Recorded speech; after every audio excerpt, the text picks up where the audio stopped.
You said yes again. You already knew you didn't want to. But the word came out before the thought did.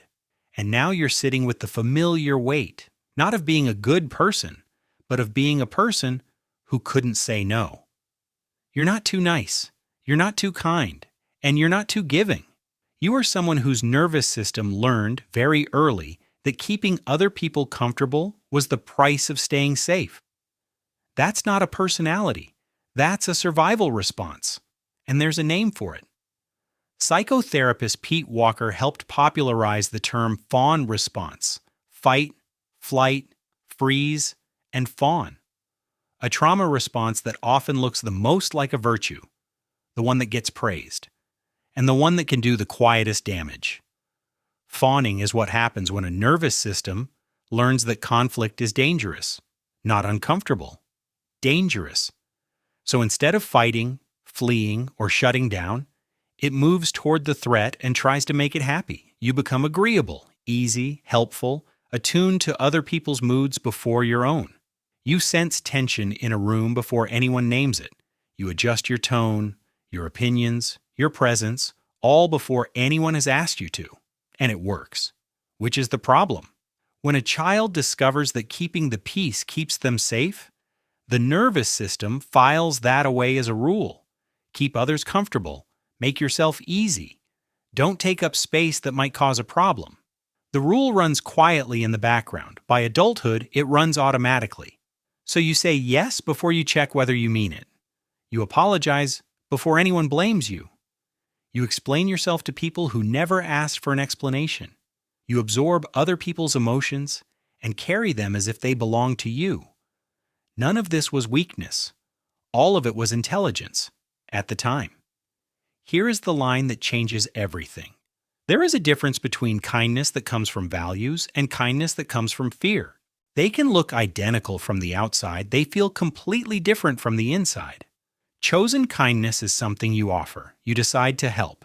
You decide to accommodate. There is a moment, brief as it is, where another answer was available. Fawn kindness is something that happens to you. The yes arrives before the choice does. There is a flash of dread, a contraction, a compulsion, and then the word is already out. The choice was never really available. That distinction is not small. It is the difference between living by your values and living by your fear. Fawning also creates a specific kind of loneliness that is hard to name, because you are surrounded by people who need you, appreciate you, depend on you, and you still feel unseen. Because no one is actually connecting with you. They are connecting with the version of you that never says no, never needs anything, and never costs anything. The real you, the one with preferences and limits and private resentment, that person rarely gets into the room. And then the resentment arrives. Not at others, at yourself. For not being able to stop, for saying yes again, for once again prioritizing someone else's comfort over your own peace. That resentment is not a character flaw, it is data. It is your nervous system saying the arrangement is costing more than it gives back. There is also the identity erosion that builds slowly beneath the surface. When every choice is filtered through how it will land with someone else, you stop knowing what you actually want. You lose the thread back to your own preferences. Pete Walker described fawn types as people who seek safety by merging with the wishes, needs, and demands of others. After years of that merging, the question, what do I actually want, can feel almost unanswerable. Not because you are shallow, because the answer was never safe to practice. Now here's the honest split. Two people can say yes in the exact same moment. One of them chose it, one of them couldn't not. The test is simple. Before the yes came out, did your body feel open, or did it feel like something was being avoided? Was there a flash of dread? A sense that refusing carried a price you couldn't afford? If the answer was open, that was a choice. If the body contracted first, that was the fawn response. Healing doesn't begin with learning to say no. That comes later. It begins with learning to notice the moment before the yes, the half second between the request and the response where your actual answer lives. At first, you will notice the contraction after the yes has already happened. That is still progress. You are building a pattern of watching the system instead of just running it. Then, slowly, you begin to catch it in real time.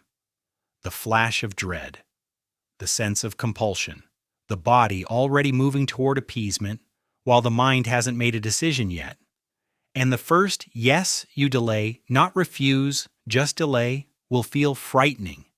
That fear is not proof that you are making a mistake. It is proof your system is testing a rule it has followed for a long time.